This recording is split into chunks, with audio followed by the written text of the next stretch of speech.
దీక్షను పడితిరో నా గొంతు గానాలు నీకే వినిపిస్తిరో అన్ని వదిలి నేను నీ పూజలు చేస్తిరో నన్ను నేను మరచి నీ సేవలో ఉంటిరో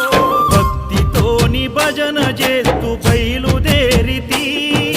శక్తినిచ్చి నన్ను నడిపించు శబరికి నేను అలసిపోతిని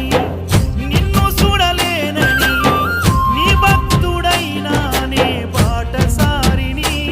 క్షణముండలేను తండ్రి నేను తల్లడిల్లిపోతి ఈ పాదయాత్రలో నీ దరి కాననైతిని